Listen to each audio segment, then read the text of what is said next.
자식들이 잘못을 할 때에 부모들은 야단을 칩니다. 야단을 치다가 말로 해서 듣지 않으면 이제 매를 들죠. 그래서 매를 들면서 야단을 칩니다. 그래도 말을 듣지 않을 때 부모들은 마지막으로 눈물로 호소를 합니다. 그러다 보니까 5월달이 가정의 달라서 어린이날 주일도 있고 어버이 주일도 있고 더 나아가서 스승의 날도 있고 참 5월달은 이런 특별한 날이 많이 있는 것 같습니다. 특히 이제 다음 주는 어버이 주일이고 또 어버이 날인데 특히 우리 이 자리에 앉은 우리 학생들은 다른 무엇보다도 그 부모님에 대해서 우리는 다시 한번 여러분이 잘 생각을 해야 합니다. 부모들이 여러분을 향해서 야단을 치고 매를 드는 것은 다른 이유가 없습니다. 여러분이 잘 되기 위하여서 여러분의 곁길로 잘못된 길로 가기 때문에 부모들은 앞선 삶을 살았기 때문에 그것이 올바르지 않기 때문에 야단을 치며 때리기도 하는 것이죠. 더 나아가서 마지막으로는 이제 눈물로 호소를 합니다. 내가 너를 위해서 얼마나 고생했는데 내가 너를 위해서 네가 어렸을 때에 네가 아무것도 몰라 아기였을 때 한밤중에 열이 나서 내가 너를 업고 병원에 뛰었는데 나도 먹고 싶은 거 먹지 않고 너희를 먹이고 나도 입고 싶은 거 입지 않고 너희를 입혔는데 또 먼지 나는 그런 일을 하면서 내가 왜 이러한 먼지를 먹으며 왜 너희를 이렇게 키우느냐 가르치느냐 남들이 하기 싫은 직업 남들이 하기 싫은 모든 일을 하면서 너희를 위하여서 하는 이유가 무엇인가 하면서 부모는 자녀들을 마지막으로는 눈물로 호소를 합니다. 그럴 때 그것을 듣는 자녀가 그것을 잘 듣고 또한 그것을 생각을 해야 합니다. 사실 부모님들이라고 먹고 싶은 거, 입고 싶은 거 없겠어요? 그런 것을 다 절제하고 하나라도 더 자녀를 위하여서 먹이고 입히시는 것이 부모님의 사랑이며 부모님이 여러분 자녀들을 향한 사랑입니다. 이와 같이 오늘 이 본문의 말씀이 이런 말씀이 기록되어져 있습니다. 사도 바울이 이러한 심정으로 갈라디아 교회 교인들에게 호소를 합니다. 지난 시간까지 우리가 갈라디아서 말씀을 보면은 사도 바울은 갈라디아 교인들을 향하여서 엄한 목소리로 질책합니다. 내가 너에게 전해준 복음 외에 다른 것을 받으면 하늘에서 내려온 천사라도 저주를 받을 것이다. 이 어리석은 갈라디아 교인들아 3번씩이나 동일하게 높은 목소리로 강하게 갈라디아 교회 성도들을 야단을 칩니다. 오늘 본문에 와서는 사도 바울이 이제 언성을 변하여서 목소리를 변하여서 이제는 간절한 마음으로 갈라디아 교회 성도들을 향하여서 호소를 합니다. 뭐라고 호소를 하냐면 오늘 본문 13절 말씀에 보면은 이렇게 말씀을 기록해 주고 있습니다. 내가 처음에 육체의 약함으로 말미암아 너희에게 복음을 전한 것을 너희가 아는 바라. 내가 처음에 연약함으로 너희에게 어떻게 복음을 전하였는가를 너희가 알지 않느냐라고 말을 합니다. 그러면서 14절에 사도 바울은 너희를 시험하는 것이 내 육체에 있으되 너희가 업신여기지도 아니하며 버리지도 아니하였다. 오늘 이 본문의 말씀은 잠깐 말씀을 드리면 이렇습니다. 어떤 이유에 있어서인지 이 사도 바울이 갈라디아 교회 그 지방에 있었을 때에 이 사도 바울이 그 몸에 연약함이 있었습니다. 그런데 그 연약함을 인하여서 이 갈라디아 교회 성도들이 사도 바울을 업신여기거나 사도 바울을 버리지 아니하고 오히려 그 사도 바울을 천사와 같이 또는 그리스도 예수와 같이 그를 영접하였고 그의 복음을 들었다라는 겁니다. 그러면 사도 바울이 가졌던 그 육체의 연약함이 무엇이냐? 많은 학자들이 연구를 하는 가운데 몇 가지 질병을 이 사도 바울이 가졌다고 합니다. 그래서 어떤 학자들은 간질, 또 어떤 학자들은 그 귀신들의 어떤 한 현상, 또 어떤 학자들은 눈에 질병이 있지 않은가? 크게 이 세 가지로 사도 바울이 질병이 있지 않았는가? 그런데 그 가운데서도 대부분의 많은 학자들은 사도 바울이 간질에 걸렸을 것이라고 추측을 합니다. 여러분 간질 뭔지 아세요? 이 간질이라는 것은 발작하는 증세죠. 갑자기 발작을 하고 쓰러지고 입에 거품을 물고 그런 현상이 일어납니다. 그런데 여러분 한번 생각을 해보시기 바랍니다. 다른 사람도 아닌 사도가 복음을 전하는 사도 바울이 복음을 전하다가 간질이 일어났다고 여러분 한번 생각을 해보시기 바랍니다. 쉬운 말로 은혜가 되지 않죠. 덕이 되지 않아요. 우리가 성경 사도행전을 보면은 사도 바울이 얼마나 많은 질병에 또 귀신 들린 자를 고쳤습니까?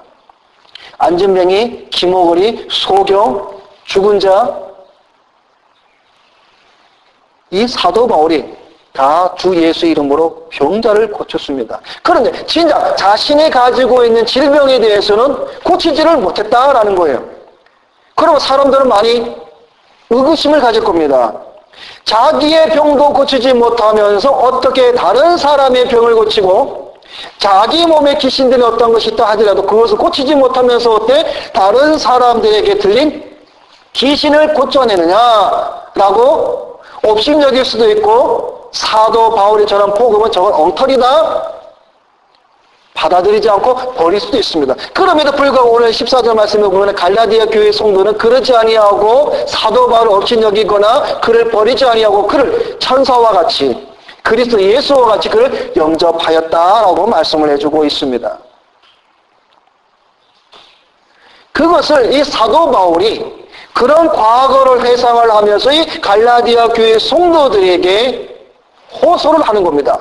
그런 날에 여러분이 나를 버리지도 아니하고 심정이도 아니하였고 더 나아가서 너희가 너희들의 눈을 뺏어라도 나를 사랑하는 그 사랑의 그러한 관계가 있었는데 지금은 어떠한 관계로 변했냐면은 사도 바울과 갈라디아 교회 성도들 간에 서로 금이 가기 시작을 했다라는 겁니다. 무엇 때문에? 바로 유대주의 율법자들, 거짓 형제들이 하여서 사도 바울과 갈라디아 교회 성도들 간에 서로 틈이 벌어졌다라는 겁니다. 사도 바울은 하나님의 말씀 율법이 아닌 은혜의 말씀을 전하였는데 이 갈라디아 교회들은 거짓 형제들은 사도 바울의 복음은 틀렸다. 우리는 모세의 율법에 따라 할례를 받아야 되고 율법을 지킴으로 말미암아 우리가 구원을 이룬다라는 거짓 복음으로 사도 바울과 거리를 멀게 합니다. 그런 가운데 사도 바울이 이 갈라디아 교회 성도들을 향하여서 눈물로 호소를 하는 겁니다. 너희가 이전에는 나와 이러한 관계 속에 있는데 이제는 멀어지느냐? 그것은 원하는 것이 아니다. 내가 이제 목소리를 변하여서 간절히 호소하는 마음으로 너희에게 호소하노니 내가 전해준 이 복음으로 너희가 다시 돌아오라고 오늘 성경은 말씀을 해주고 있습니다. 그러면서 오늘 여러분에게 드리고 싶은 말씀은 오늘 성경 말씀에 있는 본문에 보면은 19절에 이 사도 바울은 나의 자녀들아 너희 속에 그리스도의 형상을 이루기까지 다시 너희를 위하여 해산하는 수고를 한다라고 고백을 하고 있습니다.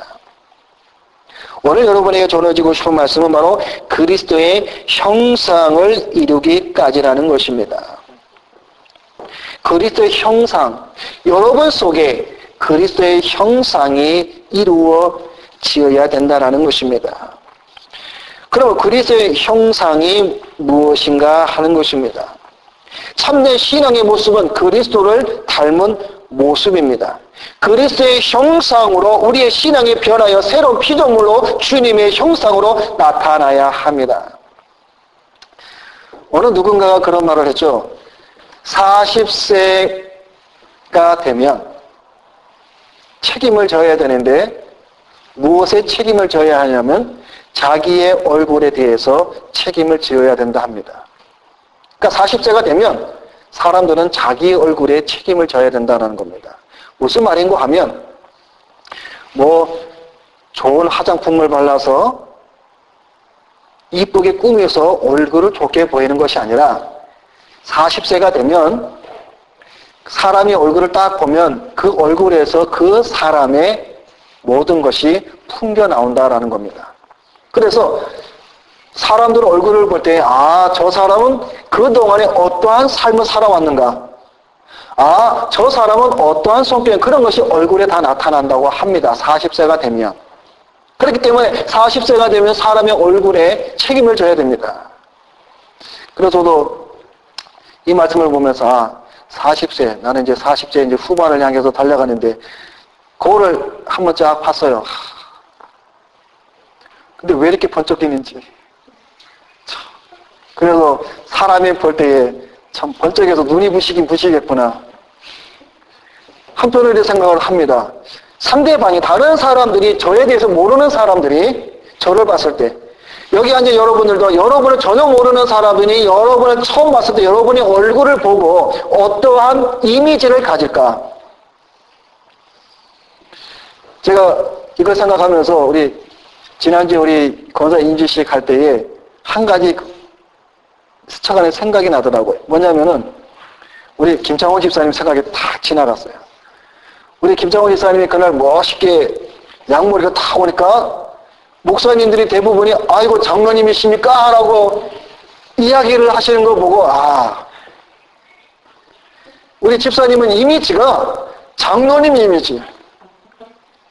그래서 제가 한편으로는 그 생각을 한 게 뭐냐면 몇 주 전에 우리 저 북쪽에서 연세 많으신 우리 여자 성도님 한 분 오셨죠?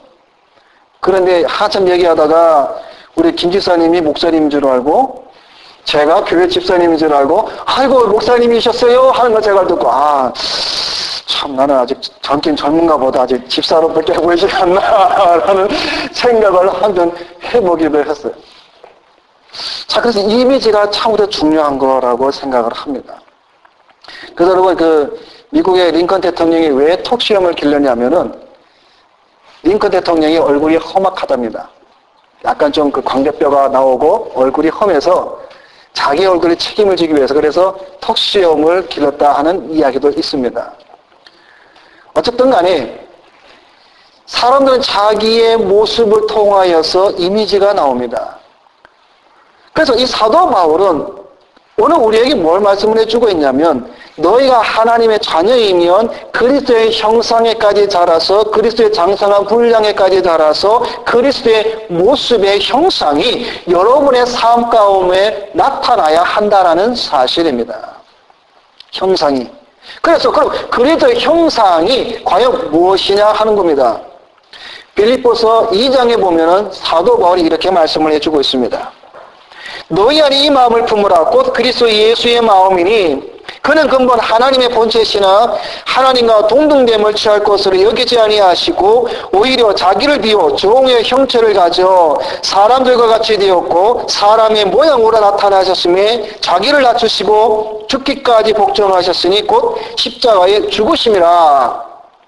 빌립보서 2장 5절로 8절에는 말씀입니다. 그리스도의 형상의 모습이 어떠한 거냐면 바로 주님의 이 예수의 마음이 이 형상입니다. 오늘 저와 여러분의 삶 속에서 그리스도 예수의 마음, 다시 말해서 예수 그리스도는 하나님과 동등된 위치이지만 그것을 비워 종의 모습으로 낮고 천한 모습으로 이 땅에 오셨다라는 겁니다. 그래서 오거스틴은 말을 하기를 우리 신앙인에 대해서 가장 첫 번째 되는 신앙의 덕목이 무엇입니까? 라고 물었을 때 오거스틴이 말하기를 첫째도 둘째도 셋째도 겸손이다 그랬습니다. 우리 그리스도의 형상의 모습이 바로 겸손의 모습으로 드러난다라는 겁니다.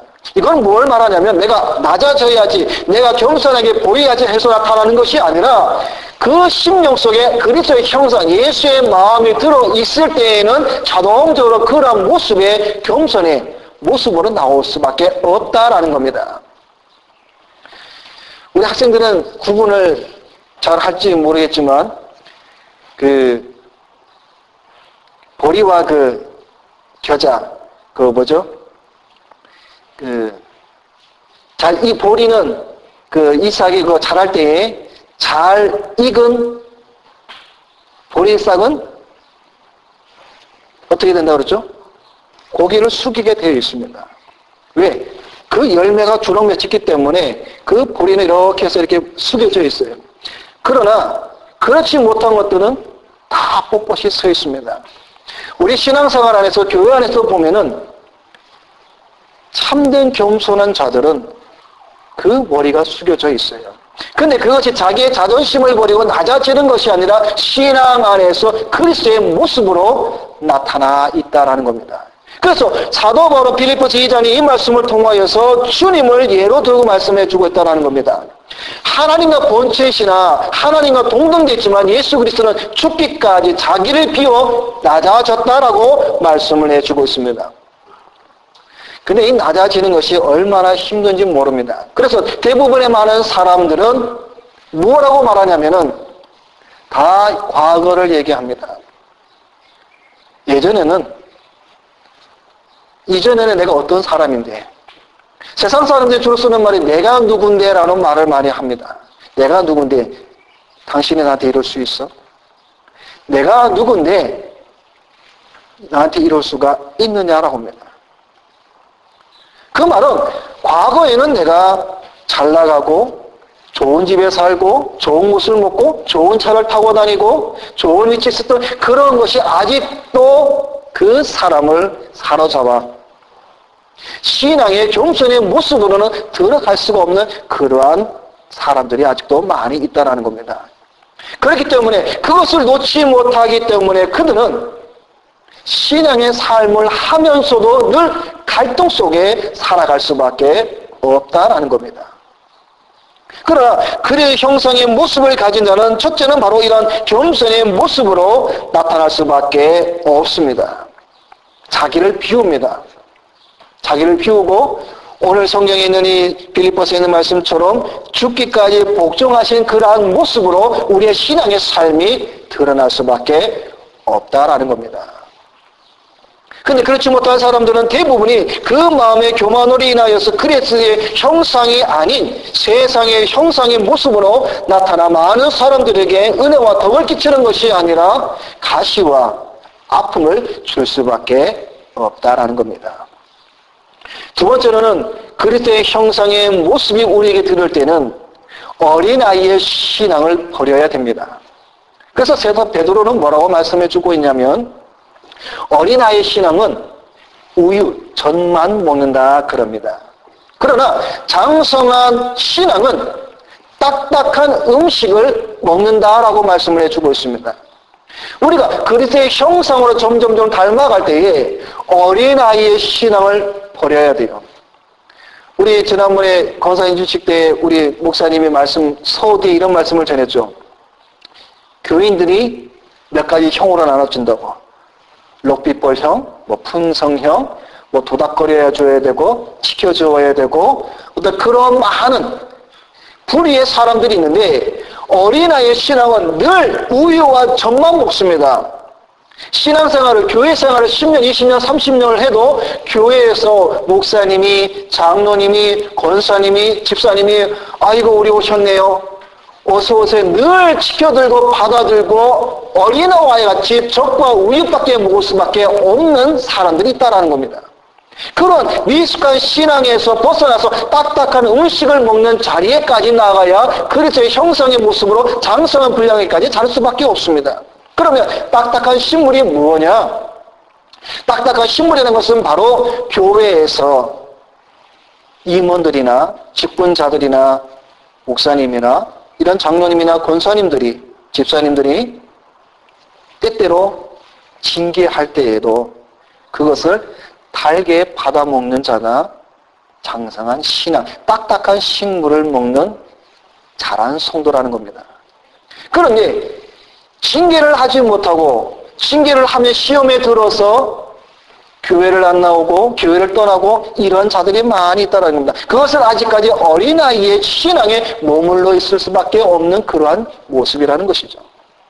그러나 그리스도의 형상으로 자라나는 성도들은 이런 미숙한 자리에서가 아니라 성숙한 자리에 올라가서 딱딱한 음식, 하나님 말씀에 대한 더 열심히 공부와 또한 진교와 또한 그런 말씀 속에 그 자기 자신의 신앙이 점점점 그리스도의 모습으로 변하여 갈 수밖에 없다라는 겁니다.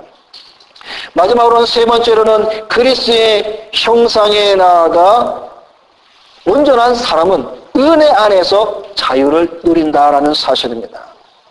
그리스도 형상 안에서 그리스도의 모습으로 자라는 성도들은 은혜 안에서 자유함을 느낍니다. 다른 말로 말하면 율법 아래에서 종이나 노예의 삶을 살아가는 것이 아니라 은혜 안에서 자유인의 그러한 신앙의 모습으로 살아갈 수밖에 없다고 말씀을 해주고 있습니다. 은혜 안에서 자유로운 것은 신앙은 바로 하나님 말씀 가운데 진리 가운데 더욱더 굳건히 서서 다른 박질을 한다라는 사실입니다. 제가 이번에 그 선교대회에 참석을 해서 제가 여러 가지 많은 것들 가운데 가장 저에게 도전이 되고 제가 후회 아닌 후회를 한 것이 뭐냐면, 그리고 또 한 가지 정말 부러웠던 것이 하나 있었습니다. 그게 뭐냐면 30대 후반 40대 초반의 이 젊은 목사님들이 얼마나 성경과 또한 우리 앞선 믿음의 선진들이 가졌던 그 종교개혁자들의 신앙과 그들에 대한 학문과 거기에 대한 확신이 얼마나 깊은지 제가 부러웠고, 한편으로는 내가 그런 거에 대해서 배우지 못한 것에 대한 후회가 참 많았습니다. 30대 후반 40대 초반에 그런 목사님들이 지금 제가 알고 있었던 그러한 수준이 아니라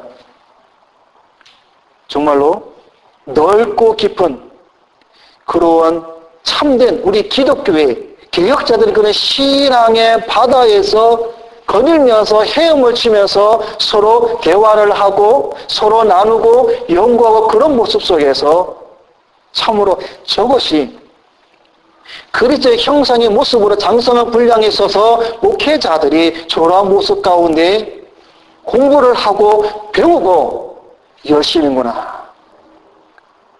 한편으로는 이런 분들이 앞으로 목회를 하면서 양들에게 하나님 말씀을 가르칠 때 그 말씀을 먹는 양들은 참으로 복되다라는 생각이 들었습니다.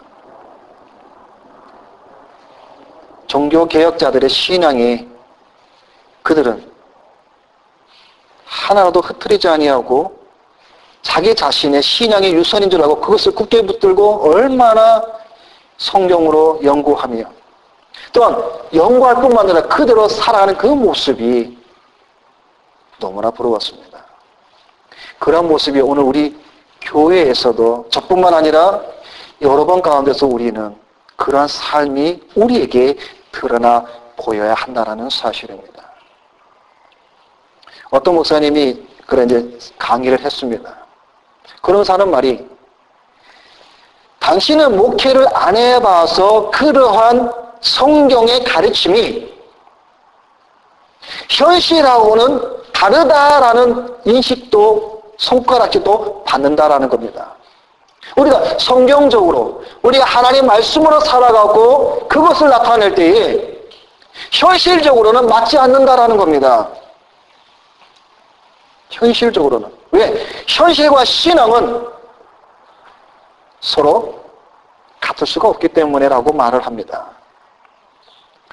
그러나 우리가 분명히 알 것은 우리 앞선 믿음의 선진들은 성경에 나오는 위대한 신앙의 인물들 뿐만 아니라 여러분의 앞선 믿음의 우리의 선진들은 이 성경의 하나님의 말씀이 이 현실에서도 동일하게 적용하며 살았다라는 겁니다.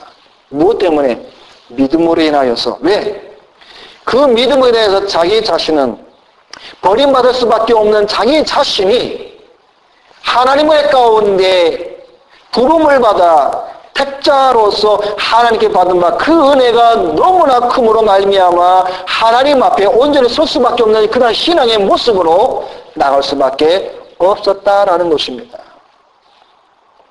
그래서 우리 앞서 믿음의 선진들은 좋은 그런 모든 것들을 포기하고서라도 이 하나님 말씀과 신앙의 고백을 버리지 않았다라는 겁니다.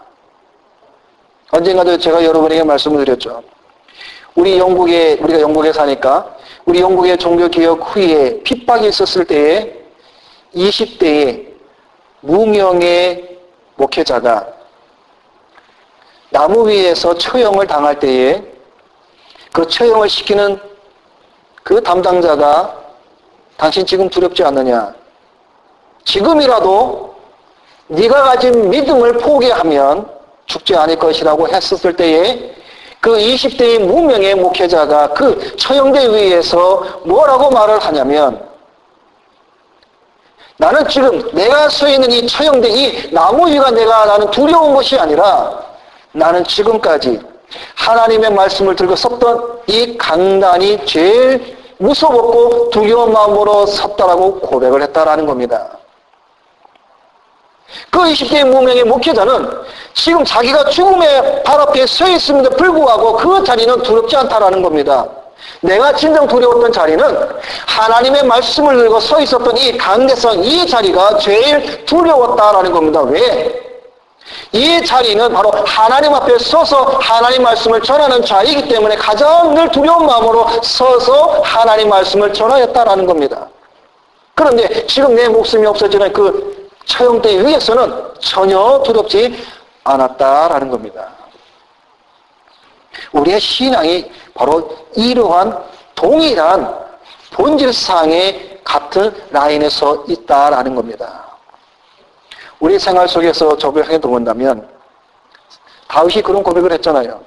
세상에서의 첫날보다 성전 문지기로 하루가 있는 것이 복되다는 말씀처럼 지금 여러분이 앉아있는 이 자리가 세상의 그 어떤 대궐이나 궁궐이나 어떠한 자리보다도 더 귀중한 자리이며 복된 자리이며 은혜의 자리임을 우리가 신앙 안에서 믿음 안에서 고백을 해야 한다는 사실입니다.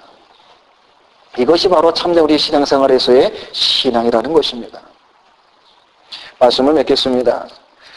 오늘 우리는 사도 바울이 우리에게 바라는 것은 그리스도의 형성이 우리의 속에서 이루어질 때까지 해산하는 수고, 좀 우리의 신앙의 모습이 그리스도의 형상으로 우리는 닮아가야 됩니다.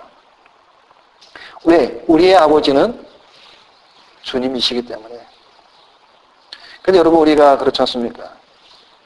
우리 하늘하고 혜성이가 있는데 다 저 닮았대요. 제가 볼 때는 집사람 닮은 것 같은데 왜 저 닮았는지 모르겠어요. 다 저 닮았답니다. 맞아요? 저를 닮았는데. 딱 보면 인상이 저를 닮았다 그래요. 왜? 닮았겠죠. 저의 유전자를 통해서 태어났으니까. 여기 앉은 여러분들 마찬가지입니다. 여러분들도 나가서 보면은 아 너는 아빠 닮았구나, 아 너는 엄마 닮았구나 라고 얘기를 듣습니다. 만일에 그렇지 않을 경우에는 물음표를 붙여봐야 되죠. 부모의 유전을 담게 되어 있습니다. 우리 신앙인도 우리가 누구의 아들이냐? 이전에는 우리가 세상의 아들, 종의 아들이었을 때는 우리의 현상의 우리의 삶의 모습은 더러움과 추악함과 악함으로 나타날 수밖에 없지만 이제는 우리가 종의 아들이 아닌 하나님의 아들, 예수 그리스도의 아들로 된 우리는 그분을 닮아가게 되어져 있다는 사실입니다. 오늘 저와 여러분이 더욱더 그리스도의 형상이 여러분의 삶 가운데 드러나 하나님께 영광 돌려드리는 여러분의 신앙이요 여러분의 믿음이 되시기를 주님의 이름으로 부탁을 드립니다. 기도하겠습니다.